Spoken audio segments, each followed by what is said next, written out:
This is the Detroit Sports Podcast Network.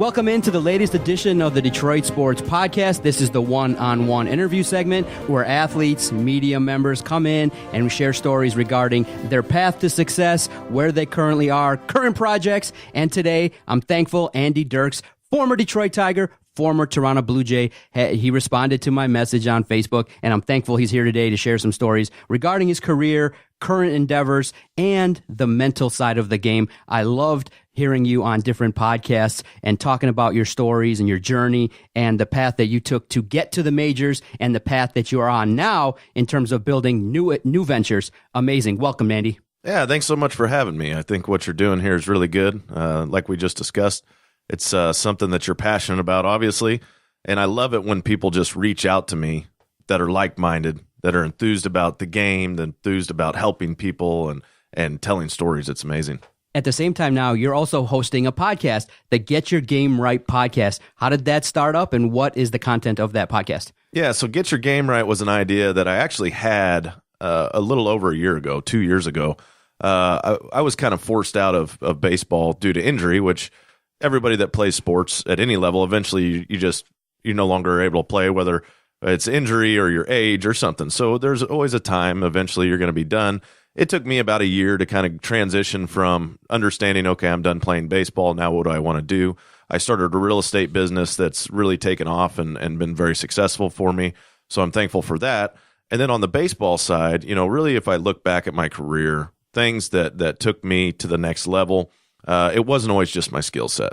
A lot of it was the mindset, the mental aspects of the game, the way I could use what skill I did have to maximize the talent by understanding the game and understanding ways to be very, very successful and being able to continue progress forward. So when the whole thing came into play, I sat down and I said, I started talking to other guys, and they had the same revolution. It was like, yeah, really, there was guys who were better than me, the Donnie Kellys of the world, the guys like me that didn't make it, that stayed in the minor leagues nobody's ever even heard of. Why is that? Well, it's pretty straightforward. It's the mindset. It overcomes some deficiency in skill.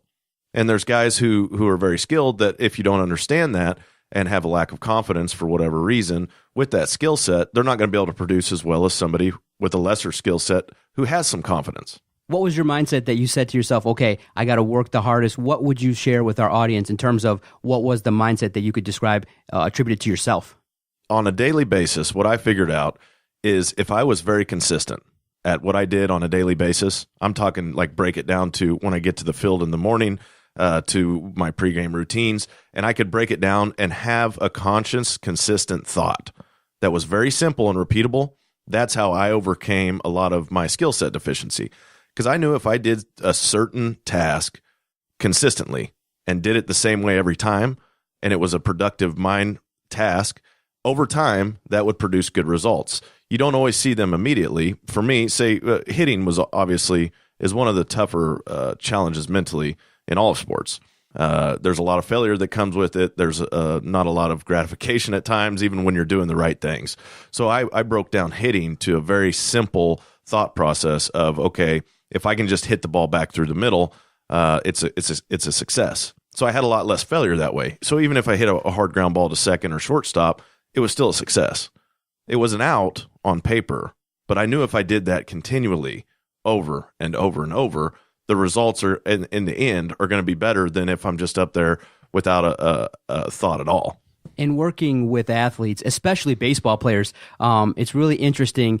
Everybody says, hey, baseball is a game of failure. If you hit the ball 3 out of 10 times, it's a success. And so that's why the mental side of baseball is so fascinating to look at. And I'm going to enjoy the conversation with you as well because of the fact that, yes, it's a constant grind over the course of a season, adjusting to pitchers, the failures of the game. Sometimes you feel like you hit the ball in a perfect spot and it's an out. And you just got to constantly repeat and continue to have a positive mindset to keep going and to continue to strive for goals, especially in a game where there's so much failure. Yeah, you got to break it down to understanding that really 3 out of 10 times in the big leagues, you're a Hall of Famer. There's no way around it if you play long enough. But you really need to succeed probably 7 out of 10 times. So really, it's not a failure sport. If you look at it if you take it to the approach of, I need to have 7 really good at bats to get my 3 hits or get my 2.5 hits, to hit 250. You can't just wing it and say, well, if I hit 3 balls hard, I'm going to get 3 hits. It just does not work that way.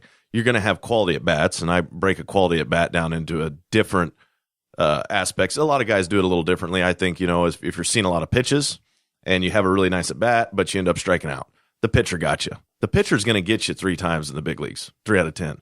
They're just going to throw you a nasty pitch and it's going to strike you out, or you're going to take a bad swing on a changeup and pop it up. But the other 7 at bats need to be there, right? So you're not giving those away. That's just the pitcher was that good and got you out. The other 7, when he does make a mistake, you need to put a good swing on it and put it into play hard somewhere. And out of those 7, the problem in the big leagues is defenders get better. So every level, that's the biggest change. As you go up level to level, other guys are getting better. Hits are harder to get. So you really have to keep that fundamental mindset. And especially for young kids, I see them really, everybody loves stats of baseball. I think it's great. It's a great way for fans to interact in the game. Statistics are very cool, very important. The analytics stuff now is cool. You see the exit velocity off the bat. Those are all great things to keep the game running and keep it entertaining. But for a kid watching the game and he sees somebody hitting 300, if you have a very short sample size, which most of the times you do when you're young, you might have 10 at bats and one kid's hitting 500 and one kid's hitting 200. I mean, the difference could have been just luck. So for a kid to understand, really, it's more about a process. It's more about attaching to a process and their development as opposed to the stats that will come over time. And the Get Your Game Right podcast, how often is it recorded? How often do you release it? I try to get 1 a week out. So on top of the podcast, we basically are building a ton of content that will be available to the public shortly. If you go to any of my social media outlets or go to getyourgameright.com, there's a Slump Buster Toolkit is kind of our first little product that I put out. It's a very simple way, simple thinking mindset to, if you are in a slump or you're struggling to whatever extent, it's a quick way to get out of it. It's things that I used, other guys have used, I stole from them, and it's something I wish that I would have put together while I was playing, because I would forget these things, these simple aspects that would get me out of the slump, and then it would take me a while to remember them all and actually apply them. So I put it in one little spot, but this is just scratching the surface. I got Brent Kimnitz was the pitching coach at Wichita State for 38 years. He's the winningest D1 pitching coach of all time, and he's big on mindset, and he's going to be the pitching guy. Charlie O'Brien right now is our tentative catching guy. He caught basically 13 Cy Young Award winners over his career. They weren't Cy Youngs all those years, but over time, Maddox, Clavin, all these different guys.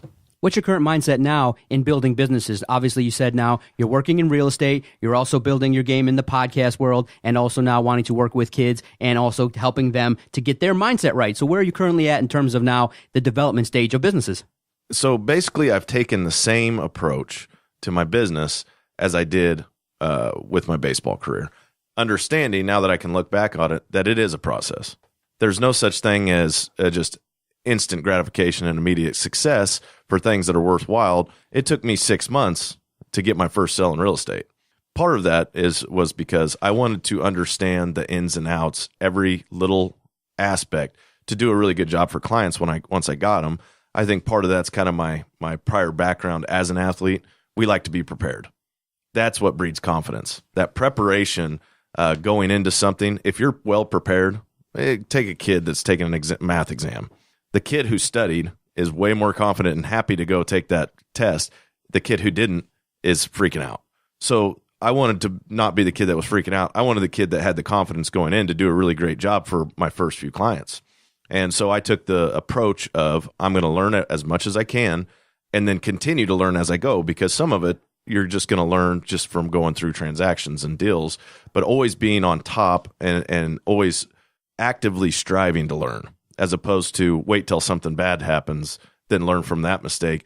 I like to be try to be advanced and say, how about I understand this concept before it happens? Exactly. And one of the important things I think that you also are doing as well is setting goals, and short-term goals, long-term goals. I tell everybody it's really important to have a vision. And sometimes when you're starting off a project, or you're starting off like let's say a podcast, and the first episode maybe only gets like 15 views and not a lot of interaction, you want to still have that long-term vision of, okay, what does this look like? And that's how this podcast has come to be, and to be formed into a network where we're media credentialed. And part of it is too, I tell people, is that the way you handle failures is so important. Does it knock you down? Does it make you feel like you want to quit? And for us and the network, the more failure, the more pushback we got, the harder we worked. And that's what I tell people in what we did in terms of trying to contact PR staffs.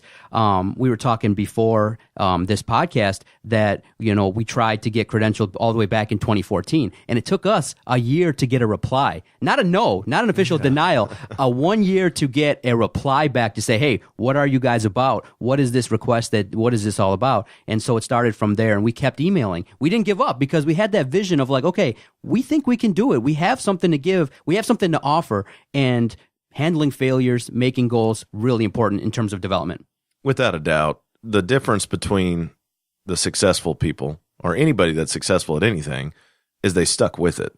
And not only did they stick with it, they learned as they were moving forward. And a lot of times you got to be very careful. And I see this with former athletes a lot when they get into their next venture, is it's hard to strip down that pride a little bit to say, you know what, I don't know it all. Because if you end your career at the highest level possible, and then you're starting something new, you have to really humble yourself and cut that pride down and say, hey, these people know more than I do. I need to learn from them quickly to get up to a level in that profession, right? Just like with my Get Your Game Right, it's a great idea. This is a great concept. It's going to help a ton of people. But I need to know how to build it from what people want. I can sit down and say, hey, I know everything about baseball, which is not true. And I could go at it with the mindset of it's my way or the highway. But in reality, I want to give people information that is useful to them in their current situation. And you said it took 6 months for your first sale in real estate. Yeah. I'm certain that first sale, when everything was done, paperwork signed, ink dry, it felt good knowing that, hey, I put in a lot of work. I always tell people, without failure, you can't really enjoy the fruits of your labor and have the ultimate pride when you have that success. That first sale must have felt great when you made that deal and sold that first property, or when the transaction was closed. There's a difference between happiness and fulfillment, and then investment and happenstance. So when I talk about investment, the more you invest into something, like with your podcast and your show and my ventures as well, the more we have invested in that, the harder we're working at it, and the more we're developing, when a good result does come, that's fulfillment, because you've put the time and effort into it. Happiness, and I deal with this with a lot with the youths, and even parents to a point. I mean, it's easy we like that instant gratification, that feel good in the moment. That's why we're consumers. We like to buy stuff. The new pair of Nikes makes me feel good. It's only short-term stuff. With kids, I see it, in video games and things like that. And I don't have a problem with entertainment. I love entertainment. I think it's a very good part of our society. But at the same time, there are things such as sports, such as working hard to achieve something that you don't see the result of until later, and sticking with a process without knowing how exactly it's going to work out, but knowing if I just keep at it and keep working hard at it and keep developing and maybe change a strategy here or there along the way, but we have those basic goals and ideas that are all pushing towards that end result, and then you get your credentialed media pass or whatever, it's like, yeah. Exactly. It was unbelievable, the feeling I had walking into a press box. Exactly. It's just all the struggle. You look back and you reflect on what you did, the constant, and the perception really of what's a podcast. So to tell people, look, we're, broadcasting similar to anybody else. We just do it over the internet, and everybody that works with us is trained. They're trained in the field of journalism. It's just our outlet is different, and telling people, changing perceptions of a podcast as being non-traditional.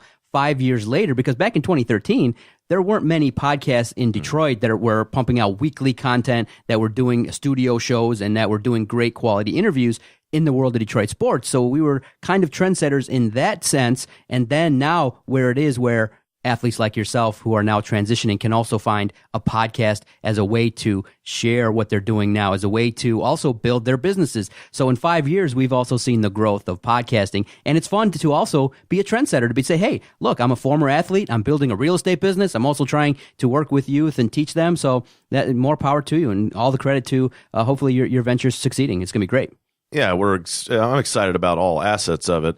My real estate business is more of a structured business as far as a traditional approach to making a business, where the Get Your Game Right is kind of that newer, non-traditional approach where we're going to have video content.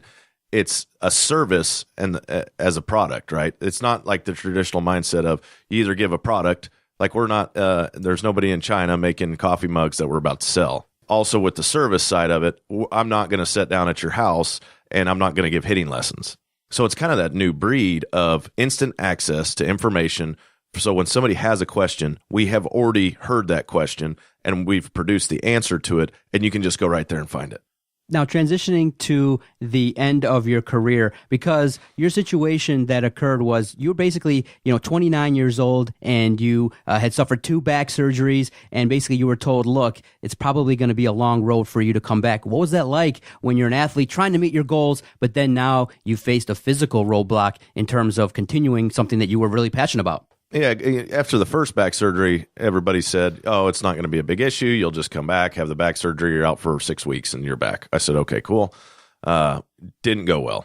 Had the back surgery, just felt awful. In baseball, in any sport, there is a degree, you're hurt off and on throughout your whole career, and there's things, aches and pains you play through, but there is a point where you have to have your physicality to be able to perform, especially on a daily basis in baseball. It's not like football where you can suck it up for a week and then you get a week off. Baseball is one of those grinding sports. And then after the first one, the rehab wasn't going well. And it was nobody's fault. It was just the way my body had healed, and I had done enough damage to the nerves that they just weren't responding well. So then they went back in and I re-herniated a disc again to do then another back surgery. And then that was kind of after the second one, and I started doing my physical therapy and talking to the surgeon. He basically alluded to the fact that, 3 times and you're out. Gotcha. So you've done it twice. You do it a third time, we're going to have to completely fuse you, 3 or 4 vertebrae right in there. And it's going to affect your life dramatically for the rest of your life, just because you're going to have rods in your back and things of that nature. And he said, from what your body's already told us and what we're seeing, the way that it's trying to heal, but you're not letting it, you're probably never going to get back to the level you were. And then that was a big, okay, baseball's probably done.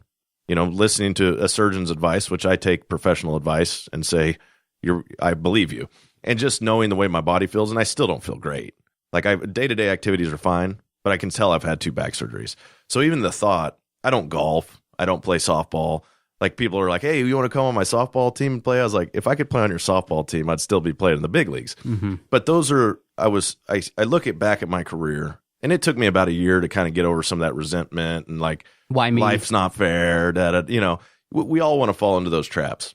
But now I look back and say, how lucky was I to even be there, to have the ability to play and then use that as a catalyst moving forward, because I did work hard at baseball. I worked very, very hard on it, and it took me a long time to get to where I wanted to be, and I learned a lot from actually learning how to maximize those skill sets that I can then translate into another occupation.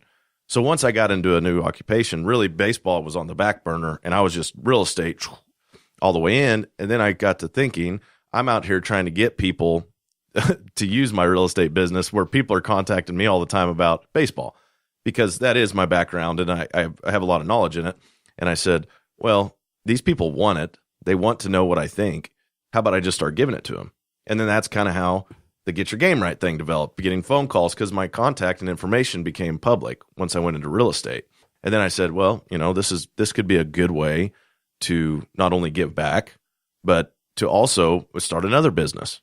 So it was kind of a no-brainer, and we're doing the podcasts and just talking to people. There's a need for it. I think there's a definite need for it. Yeah, now you're working hard, you're in your career, and then you're injured. So a lot of people wonder, obviously, you're going through physical rehab. How much contact do you have with the club? And what was it like being away from the team, and especially when you're working hard to try to get back? What was it like being injured, especially trying to get back to playing a sport that you're passionate about? Anytime you get injured, you take the baseball out of it for a little bit. Then your goal is to get healthy, right? So instead of your mindset being, I need to get 3 hits today, it's, I need to be able to bend over after I get out of the shower.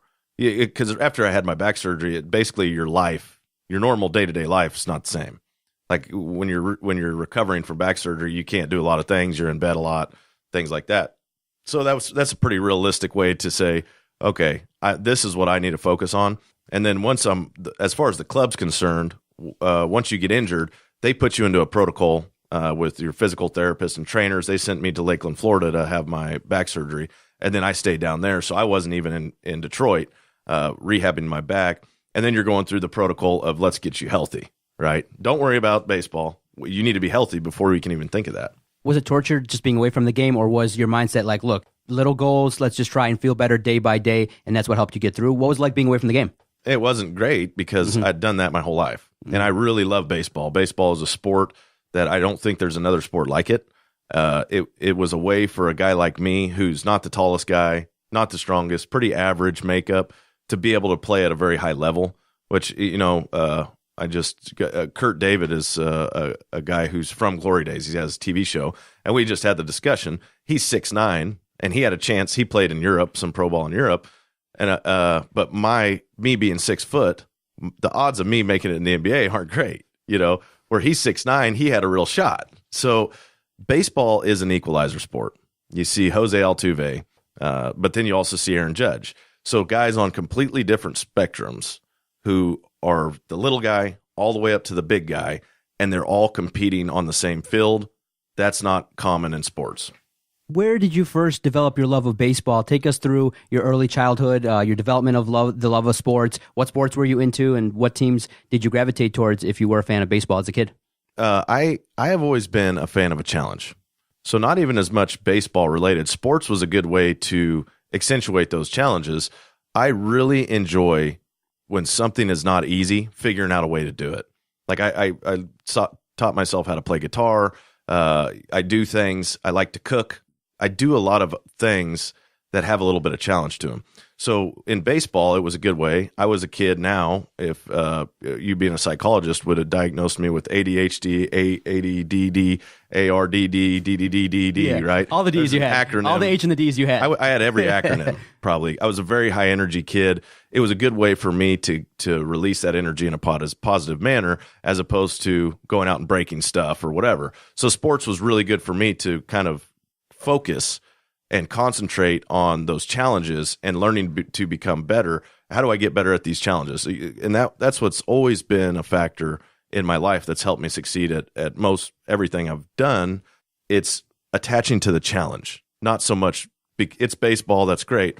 I always loved the game of baseball because there's so much challenge in it. And as a young kid, obviously, I'd watch guys like Manny Ramirez, George. I'm from Kansas originally. So the Royals were the team, Kansas City, Missouri. They're the closest team we had. But until I played my first game in Comerica, I'd only been to 2 big league stadiums in my life as a fan, and one time in St. Louis, and I think one time in Kansas City.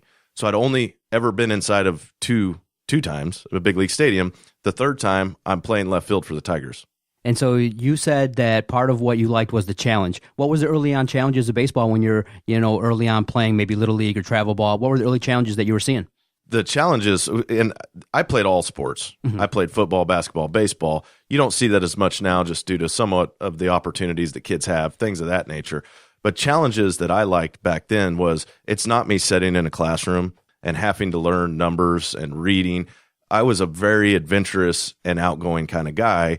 The challenge to me was, okay, here's physical aspects to this, but I also have to understand the rules. I have to understand the way the game works, and how can I get better, because I don't like striking out. So how can I not strike out this time? Or, hey, that fly ball that the guy hit and I didn't get a good jump on it. And you know this stuff at a fairly young age. I think most people, if you're really wanting to get better, okay, I didn't get a good jump on that fly ball. But then doing those processes over time and getting better at them on a daily basis, you start seeing a little more success. Your jumps get better. You're hitting the ball better. I think that's where youth sports needs to stay. It's not about the outcome of the game as much as it is the progress, and let's build some character into these kids and make it a process and make it something that they can look back on and say, I really enjoyed this because I saw that I worked hard at it and got better. Because I knew once I figured out in sports, if you work hard at it and you get better, that's possible. That it was all downhill from there. I love that. I attached to that. If I work really hard, I'm going to get better. There's no way around it. It's the same way, and it didn't translate for me as much academically because I hated the school setting. I think a lot of our school settings are designed for people who don't have that super energy mindset, and my leg just shakes sometimes. Mm-hmm. Like I'm on the go. I like to move. Yeah. The traditional school setting does not apply well for a person like that. Mm-hmm. So they would set me off in the corner and say, you're distracting the class, where really a lot of my learning was more the hands-on through sports and things like that. And it is an issue because you gotta play to the masses. But I think the school system as a whole caters better to young girls than to young boys. Makes sense. For the most part, young boys learn better hands-on, and I think that's something that sports gave me the opportunity to do. How'd you end up at Wichita State? How'd you get recruited? At that point now, you're 18 years old. You're thinking about, okay, what's next for me? Do I take this to the next level? What was that like in the process of joining a college baseball team? So for me, I was going to join the military. My mom talked me out of it, like any mother is going to try to talk her out. But I was a very hardworking, I could run through brick walls kind of guy in high school. And I was going to join the military, and my mom said, how about you just try the baseball thing? Because Wichita State did offer me a scholarship out of high school. I would consider myself at that time a very raw player. I wasn't as refined as other guys, and I wanted to play. So Hutchinson Community College offered me a scholarship too, and not a starting job, neither one of them. But basically, I saw the junior college as a better opportunity to play sooner. I didn't want to redshirt. I wanted to get in and play, just like we went back to. I'm a higher energy guy. I don't like sitting on the bench and waiting, right? So I went to Hutch JUCO. Me and another guy were kind of split in time in right field. Just kept working, got better. I was the starting center fielder, ended up being the starting center fielder my freshman year, then had a good sophomore year. Then Wichita State was still there basically waiting, saying, hey, when you're ready for the scholarship, took that scholarship. And the transition, every level that you play in is different. What you have to do is understand that when you come in, just because you're not the best player today or what they think is, don't let anybody label you. So I was always kind of labeled as a pretty average junior. They would have said you're an average junior college player. Then I was supposed to be an average Division I player at best. These are what people who rank talent and things do. Don't let those mindsets of other people affect you getting better on a daily basis. At the time, were you aware of those reports? Did you kind of get a sense of what people thought of you? I think it's very clear when you don't get drafted your junior year of Division I baseball that that's what they're thinking of you. Mm-hmm. Your tools aren't there. If you saw a scouting report of me, and the problem, some of it is too, once one scout says something, they all kind of just fall into that. Gotcha. It's really tough because you don't want to go out on a limb and the limb get chopped off behind you when everybody else is in the tree, right? So once you get a label on you, it can be a little bit tougher to get it off. Now, I was lucky enough that David Chad, the scouting director for the Tigers, is from Wichita. So I was playing in Wichita. Brent Kimnitz is good friends with David Chad. So I got a break. I was going to get drafted my senior year regardless because I was doing very well. Mm-hmm. And I was a very good player. But I got drafted in the 8th round by the Tigers. I didn't expect to get drafted that soon, but they saw me as a player that could fit into an organization at that time for them. So they took me, and then basically my development through the minor leagues, I broke my hand in my 3rd professional game in low A. So then I went and rehabbed in the Gulf Coast League, which is the lowest level of baseball in America professionally. And I just went from playing a super regional in front of 10,000 people to the Gulf Coast League in Lakeland, Florida in August in 150-degree weather, playing at 1 o'clock in the afternoon with no fans and fire ants on the ground. So I had to not only say I didn't complain about it, I killed it, right? So it had been very easy for me to be like, why am I even here? This is stupid. But as opposed to that, I just kept those same processes and that challenge mentality and just kept striving forward. Then I went to high A the next year because I did well in instructional league, AA, AAA, big leagues. And this was a guy, and then even going into the big leagues, they said the best you'll ever be is a bench player, fourth outfielder max. Then all of a sudden you get discussions of Andy Dirks being the everyday left fielder. Then the injuries kind of came in. But that just shows any kid out there, whatever you're doing in life, baseball, you could be playing clarinet, right? Whatever you're doing, don't let other people tell you how good you can be at it. I think that's huge. We're in a society, people in general don't like overachievers. Most people don't. They like to keep everybody kind of, because it makes you feel a little better about yourself. Be an overachiever at what you're going to do, and your life will have a better outcome. Yeah, I was looking at your stats in your junior year. I mean, you batted .320, 31 runs driven in, 19 steals. So it wasn't like you were, putting up awful numbers. And so you said that you were surprised that the Tigers were going to draft you in the 8th round. What was it like that day when you get the phone call? How are you then made aware that now that you are a member of the Detroit Tigers organization? It was something I expected to get drafted at some point. I figured somebody would give me a try because I had a good senior year. I was a good, solid player all around. I wasn't anything fancy, right? And I'm a senior, so I have no leverage. I can't say I'm going to go back to college, So when the first day is like the first 3 rounds, I think at that time, first 5 rounds, and obviously I didn't get drafted then. We were actually in a super regional against Florida State, and I think the story goes something like that second day we're playing. I found out after the game that we were playing and that I got drafted because they drafted us while we were playing in the super regional. But I think goes something like, what round should we take? When should we take Dirks? And then the game was on, and I hit a home run, and they're like, this is going to be a good round to take him. Gotcha. So that's kind of like the backstories. And then obviously it worked out well for all of us. The injury thing happens. That's part of baseball. And I always say that anytime there's an injury, it's unfortunate, but it gives another person an opportunity. Now, one thing that you said was don't let anybody classify you, make your own goals. Now, a lot of young baseball players, they start off in the minors. They work their way through single A, sometimes maybe even semi-pro ball before they even get to the minors. What would you say to those that are listening that are like 18 to 22 years old, they're playing baseball, and they might embark on a journey to play minor league baseball? What was it like for you, and how would you describe that experience, and what are some tools to help you get through the minor league system? Because that can be complicated where, you may think that you should be in AA, you may feel like they should be in different positions, but the minor leagues is a whole psychological experience in and of itself. Yeah, I would say to anybody, don't get ahead of yourself and don't get behind yourself. And with that, this basically means when you're in AA, if you're going home every night and looking at what the guy above you in AAA is doing, you're already telling yourself that you should probably be there, and you're thinking different things. You need to really concentrate on your game. Concentrate and being a good teammate on the team. Being a good teammate is going to help you achieve more as an individual. It's very hard for young players to understand these concepts of how other people around you being successful helps you become more successful. You see on any good team, guy like Tom Brady is Tom Brady because he's got a whole bunch of highly competitive guys who are very good at what they do around him also, and that pushes him to succeed at a higher level. But don't look behind you either, because if you look behind you, somebody's coming to get your spot. So if you think about it, when you go home and you're looking at that guy in front of you, what do you think the guy underneath you is looking at? Your spot. And he thinks he should be where you're at. So don't get caught into that trap of I should be here or this is where I need to go. Stay into the day-to-day process. The process that you should attach to is, how do I get better on a daily basis? And I would tell guys this all the time in the minor leagues because they would be complaining about something happening in the big leagues and I should be there. I say, you have options here.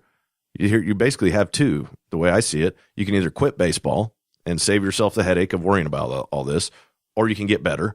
And I promise you, if you play good enough for long enough, you'll make it to wherever you want to go. The key is consistency. So a lot of times you get a guy who's hitting 350 or 400 for the week, and all of a sudden he thinks he should be in the big leagues because the guy in the big leagues is struggling a little bit at that time. Hit 350 for the next 3 months, and then maybe we'll have this discussion again. Make them call you up. Make them promote you. That's right. And don't look at small sample sizes with yourself. This has to be a process of seasons. So put together 3 or 4 good seasons in the minor leagues. Then you might have an argument.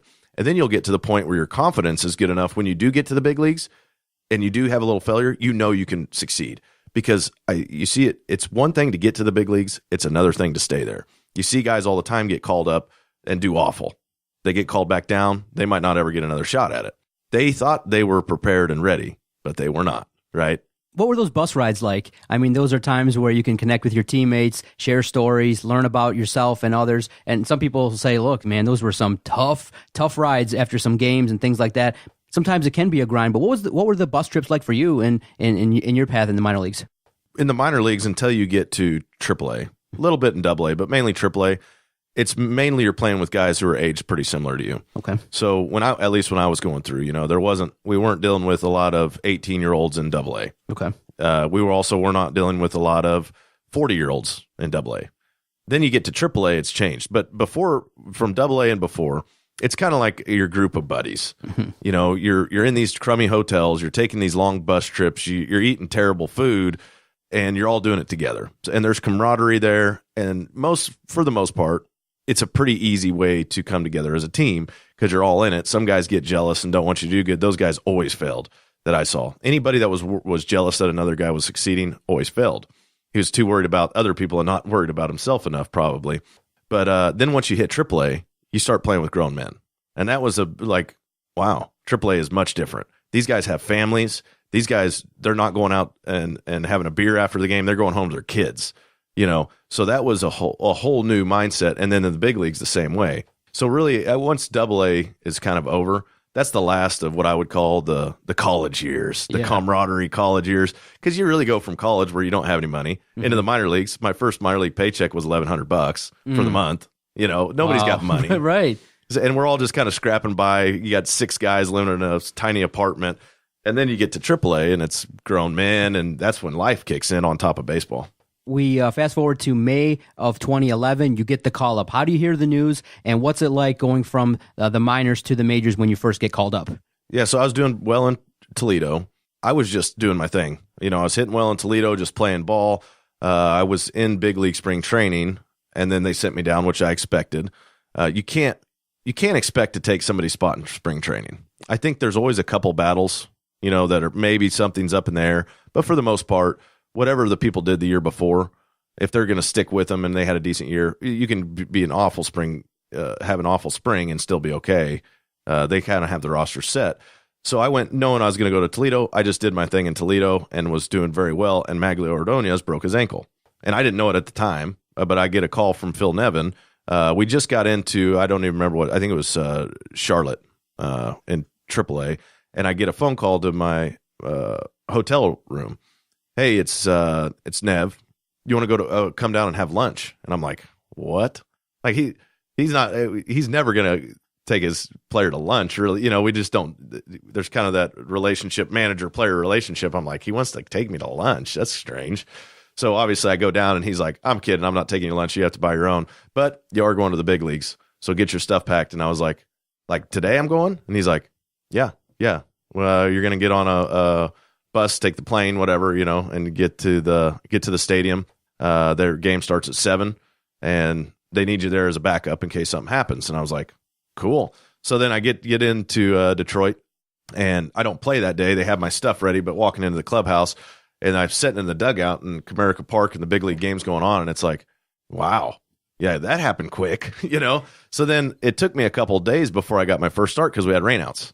So we had some few rainouts, and then the guy that started pitching, the starting pitcher that day, was a guy that had struck me out. The first 3 strikeout game I ever had in pro ball was him. And I ended up getting a base hit, and then he picked me off. But it was pretty surreal. And for me, once I get into the game, like the background noise and the big leagues, every time they would call, hey, announce, and this is your 2012 Detroit Tigers or whatever, the hair stands up on the back of your neck. You run out. It's an awesome feeling. But once you settle into the game, it's another baseball game. Yeah, in that 2011 season, the Tigers made the playoffs as division champs, and you get to the ALCS. What was it like, that whole experience now, 2011 season, winning the division, and then playing a tough series versus the Texas Rangers? It was definitely a good way to see what success is like at the very highest level. And all of the kind of buildup throughout that whole season comes into the playoffs, right? And the playoffs happens extremely fast because you're used to these long stretches of season, and all of a sudden you have a 7-game series. That's very short. a 5-game series. It's like it happens, boom, boom, boom, boom, boom, and you're in the clubhouse celebrating, and it's like, whoa, that happened very quickly. And then the hard part about the playoffs is it's very micro-focused. So as you're going through a season, you're sticking to basically it's the grind, what most people would call the grind, where it's the daily routines. You know, if you have a bad game, okay, your next game, you're going to have a good game. It's all going to even out. You get into the playoffs and you have a bad game. It's very microtized. Pitchers are very, very good with every single pitch means something here. Where during the season, they might have a mental lapse and they hang one over the plate and you can hit it. Here, they're like, I'm going to make every pitch perfect. And hitters are then concentrating a little bit differently. So it's like you take all that stuff, every pitch matters. The game is actually a little slower during the game because you have more commercials. So that flows a little slower, and it's way more thought out and processed. How'd you handle the loss in the ALCS? There's a time where you're going to lose. You're either going to win the World Series or you're going to go home not happy. For me, the way I always approach any of those circumstances is there anything we could have done differently? You think about that right away. So your first reaction anytime you lose a baseball game or anything is, what could we have done differently? And when I look back, I look at it as two of the best teams in baseball are going to play a 7-game series. Half the time we would have beat them, half the time they're going to beat us. And at that high of a level, it's hard to dig back and say, well, if we would have done this differently, we would have won the game. You just can't even look at it that way. What was your mindset going into the 2012 season? That was the first season, so I had a pretty good rookie year. Mm-hmm. You know, overall, I stayed up for most of the time. Mm-hmm. I went to the Dominican Republic and did really, really well. Then coming into spring training, I think I was the Grapefruit League batting title champion. I hit like 500 and something, mm-hmm. and it was kind of the battle between me and Cleet Thomas. Mm-hmm. And they made this big deal out of it. I outplayed him like bad. Like he hit like $150 with like one home run because that was his big advantage. Is he was a very good power hitter. And in batting practice, he would hit the ball out of the park every single time. I couldn't do that. And he was a very good outfielder, a good athlete. But overall, my baseball game, he had better skill set, mm-hmm. but my baseball game was better at that time. And it was funny because we're coming down to like the last few days of spring training, and I am outproducing him big time. And it's still up for debate. I'm like, really? Like, can't we just get through this and just put me on the roster and be done with it? But I ended up being on the roster, and me and Cleet were both on the roster to start with because they didn't bring up a pitcher until a little bit later. So Cleet, so we started the season. We still didn't know who had the roster spot at the end because we were rolling with 5 outfielders. So this is what I'm telling like young people, no matter how good you're doing, you got to keep it up. You can't stop production and you can't stop getting better based on a little short period of success. You know, for me, if I could have, okay, I had the better spring training, go into the big league season, okay, I'm going to get the spot and shut it down. Well, as soon as you fell there, somebody else is going to come up behind you and take it. So that's anything, like with your podcast. Say you decide, you know, we got our following and we're doing really well. We just need to take a month off and not put any content out at all. Your followers are going to be like, well, see ya. See you later, we'll right? Go to the other person that's putting it out, right? Exactly. So just because you've had success doesn't mean you can just stop and it's going to continue without you doing anything. Exactly. What was your working relationship like with the managers that you played for? A lot of times, managers will usually like me as a player because I just kind of put my head down and played. They knew what they were going to get every day. Mm-hmm. Every kid or anybody that wants to be successful at anything, especially if you have leadership over you, the best break, and now that I have employees, the best thing you can give a leader is consistency. It's not always going to be perfect performance, but you know what you're going to get out of that individual on a daily basis. And that's what I provided. I might not have got for a couple hits every day, but I was always going to play good defense. I would run the bases well. I did a lot of the little things right all the time. So even if I wasn't productive, maybe hitting that day, I was productive doing other things. That gives a manager a lot of confidence to roll out. So really, they didn't have to say a ton to me. Like most of my managers just let me play, including Jim Leyland. I think and people ask me this, what do you think about Jim Leyland? And looking back on it, it makes you understand what a really good manager is one who knows to step in and win, and when not to. It's as important to know not to say something as it is to know when to say something. So then the things he would say had more meaning. Like if Jim, and it'd be as simple as, hey, you need to stay back on that a little more. If he told me something, I knew that he saw something. Because he didn't do it often. He only did it when he saw, hey, there's a need to do it. And then when he did it, it's like, okay, I understand that. That makes sense. Yeah, a lot of people talk about the routines of baseball. How often does a manager speak to the ball club as a whole, and how often does he speak to you individually? Like you said, every once in a while if he sees something, but how often would you talk to a baseball manager? It depends on the manager. Okay. So for the most part, unless things are not going well, you're doing your own thing. They're cool with, but if you go on a little skid, lose 3 or 4 in a row, something needs to be said or something needs to be addressed on the team, then the manager will step in and say, hey, we need to get this thing cleaned up. I don't know exactly what's going on, but we need to figure this out. Anybody got ideas? And maybe they'd take a player to say, hey, I think, this is where we're struggling, one of the leaders on the team. And then usually the manager, because at the end of the day, your managers are in charge of helping guys produce to the best of their ability, right? Really, that's all it is. Understanding the hardest part about managing, I think, is running the bullpen in the American League. The National League, you got pinch hitters and some different things that happen more. But managing the bullpen is by far the toughest task for a manager. On a big league team, usually your lineup is fairly set.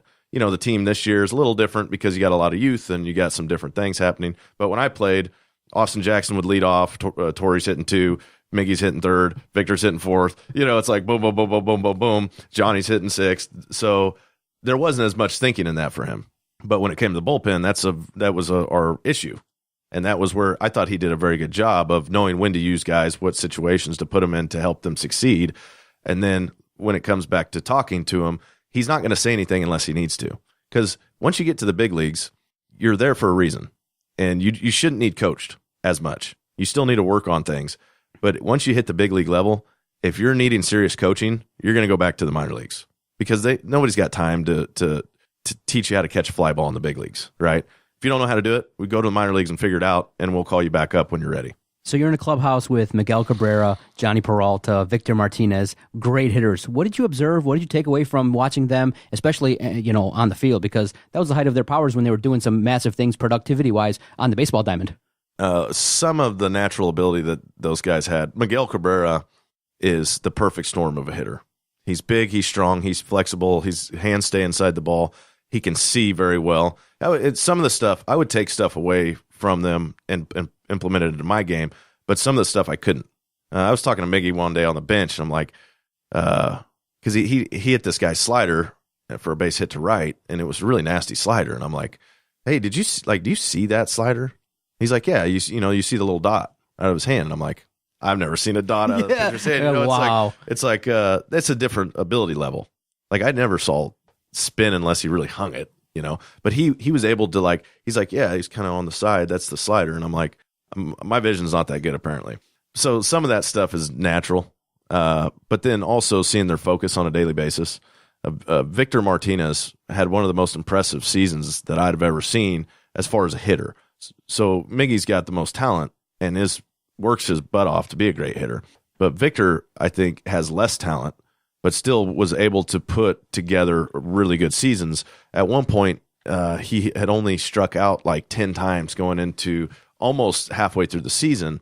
And to watch him get 2 strikes a lot and see it on a daily basis and how hard he fought each and every at bat and was determined to make that pitcher get him out, he's not going to get himself out. And when I say get yourself out, that means your mind wasn't quite there. You weren't quite focused. He took every single pitch with an extreme focus that reminded me I need to be doing the same thing. Did you enjoy being a professional Major League Baseball player in terms of not on the field, but off the field stuff, working in the community, talking to the media, the stuff that takes place off the diamond in terms of, the professional nature of being a Major League Baseball player, representing a city, representing an organization? Was that, something that you felt pressure, or did you feel like, okay, you know what, I understand what the game is, I know how to handle it, and I'm just going to go be a professional baseball player? I always approached it as that's my job. Okay. Right. So it's cool to get some recognition. Mm-hmm. Like when I'm walking down the street, mm-hmm. people would recognize, hey, that's Andy Dirks. Some of it was good and some of it was bad. If you had a bad game, they might give you a little razzing. But that's just the fun of baseball and the fun of the sports in general. But overall, Detroit is a very solid sports community. You can go throughout all the country and not find a better actual sports-based fan group. We have all the big sports here. And it's funny to me, because I'm a small-town kid from Kansas. I live about 12 miles from a town of 1,100 people. And a kid from that small town of Kansas that grew up on a dirt road can be part of a family in one of the biggest metro areas in the world. And I think the reason Detroit's always attracted to me.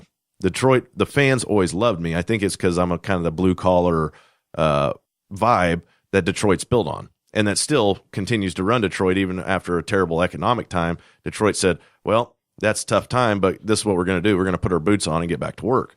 And I think that shows the spirit of the city as a whole. So I really love that aspect of Detroit. I think every city would be different to play in.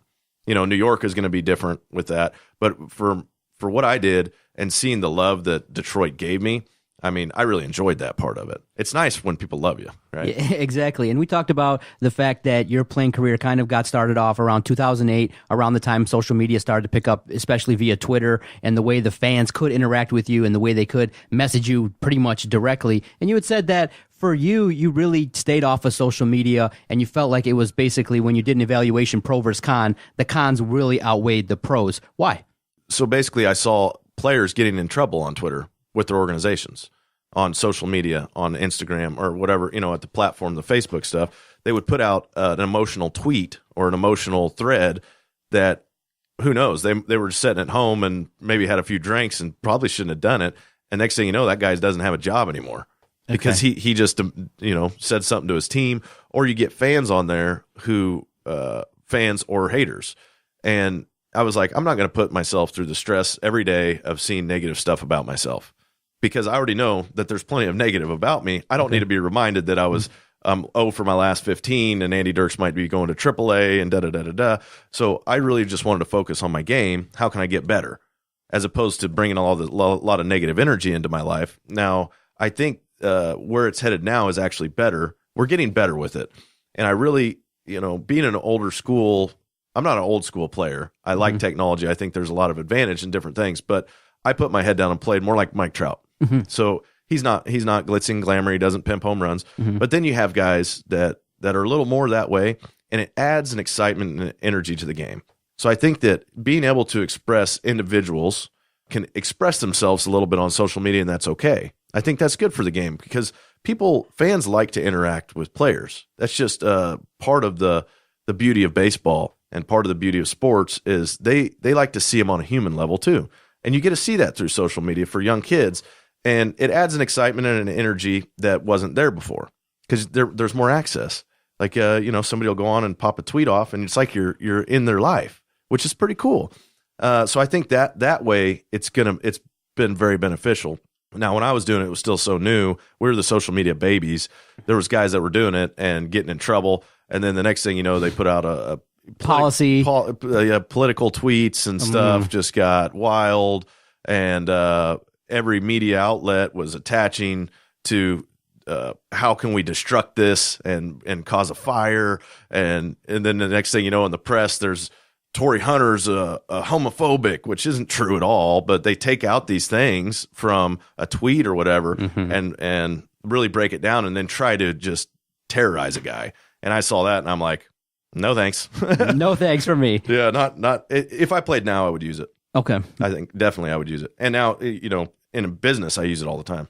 Understood. And you can follow Andy on Twitter at AndyDirks12. Definitely check out the Get Your Game Right podcast. He tries to put out weekly content talking about healthy mindsets and definitely sharing experiences and sharing his thoughts on the game's greatest hitters. Now, we'll leave you with this. What's your current thoughts about the current state of the Detroit Tigers organization? Obviously, in a rebuild, manager Ron Gardenhire had the team playing really hard early on in the season. Obviously, the challenges of the game have caught up with the team, but they're still playing hard. A lot of young talent in the minors that a lot of people in town are looking at. A great chance for a lot of starting pitchers, a lot of great arms in that organization.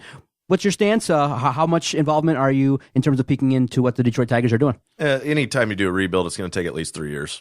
I mean, there's just no way around it. We depleted the entire minor league season when I was playing for them. We were getting rid of everybody to try to get the big names. The Ilitch family definitely wanted to win a championship while Mr. I was still alive. So they were throwing out $20 million contracts per year like they were candy and getting rid of all the minor leagues to get one piece of talent that might get us the championship. So some of the contracts, like Miggy's contract, he's going to be 67 years old and still be a Detroit Tiger and getting paid $50 million. That contract was put into place because we wanted Miggy and we wanted to win then. Yeah. So some of this is going to take some time to play out. Rebuilding the minor league system is a must. So really, the more we lose, the better off we'll be because we'll get better draft picks. And they're trading people for just draft picks. That shows you where the organization's going as a whole. We want to build the minor leagues up and understand that if we have enough young talent that plays together, that's kind of the new wave of baseball anyway. Mm-hmm. Get the young guys to play together up through the minor leagues, and then you have 2 or 3 years to win a World Series once they mature before you have to get rid of guys and can't pay them anymore. So that's kind of the way baseball is now. It's different. There's not the Red Sox versus the Yankees World Series every year where these guys just for whatever reason aren't aging because most of them are taking steroids at the time, but they're like 40-year-old dudes out here playing. By the time now, guys are only playing into their 33 and their bodies break down because they don't have stuff to take. And the talent is at such a high level and working out. I think we put way more strain on our bodies at a young age to try to hit milestones like guys need to throw 95. You can't throw 95 naturally. You better get in the weight room. But that also over time breaks your body down. It's not natural. Your natural throwing arm might be 88. You're forcing it to throw 95. The longevity of your career is going to suffer without some enhancement. So, but as a whole, the rebuild for the Tigers, it's going to happen. Great sports cities are great for a reason. The Lions do go to the playoffs sometimes. Might not be a Super Bowl, but they're still solid, right? Now, when will they win a World Series again? I hope sooner than later, but it's tough. Winning a World Series is very tough. And I was part of it in 2012. We lost 4 straight. It's very tough to win a World Series, and the reason is you're playing against the other best team on the planet. And it really comes down to every piece of your puzzle has to be clicking. And ours was the bullpen. That's where we struggled when I was in Detroit. It was the bullpen. Do you believe the 2012 team, had they started the World Series, maybe immediately after the ALCS, would have won it? Because the time off, people felt we would have definitely performed better because we swept the Yankees and they went 7 with the Cardinals. We didn't play for 2 weeks. We were in an empty Comerica Park. We'd brought up kids from Florida to come and scrimmage against. This is a game you play every day. Days off are rhythm killer, especially with 2 weeks off. Verlander comes out and gets shelled in game 1. We're like, oh, this is great. Exactly. I think that's been the talk around town is if just the team had played a couple days after that ALCS, we would have had a ring. But that wasn't an option. Right. Maybe we should have let the Yankees beat us a couple games. Potentially. Now, 2018, which ball clubs have your eye in terms of candidates to potentially win the World Series this year? I really like the Dodgers. I think that's one of the funnest teams to watch in baseball. They got a lot of young talent. They got guys who go out and play the game, and I think that they're kind of ready. Just watching them is fun. I got them on my Facebook tweet or feed just because I like seeing their highlights. They're an exciting team. We've had the privilege of having Andy Dirks in the office for the last hour, and I really get a good sense of your mindset. The path to your success is really having a good mindset, really being able to set goals and also accepting a challenge. And I think that's why having people like you come into the office, share these type of stories is really profound, really impactful. Definitely check out the work that Andy Dirks is doing. He stayed around town. He was a resident of Detroit at Andy Dirks 12. Get Your Game Right podcast. Anything else you'd like to plug? Yeah, if any of my social media outlets, you can just message me if you have questions about some of the stuff we talked about today, or if you'd like to learn more. Obviously, get a hold of us, follow us. We're putting out tons of information all the time. We're putting out more and more, Instagram, Facebook, everything. Without you guys, without knowing what you want to know or questions that you might have, feel free to ask them. We love questions. I want all the comments and feedback that I can get from everybody out there that might have a question about any of this. Yeah, and definitely if you have $1 million home, hit up Andy Dirks. Look up Andy Dirks Realtor. He definitely will take your phone call. That's right. If you have a home to sell or you're looking to buy or sell, get a hold of us and we'll help you there too. No doubt about it. Thanks, Andy. Appreciate your time. Thank you.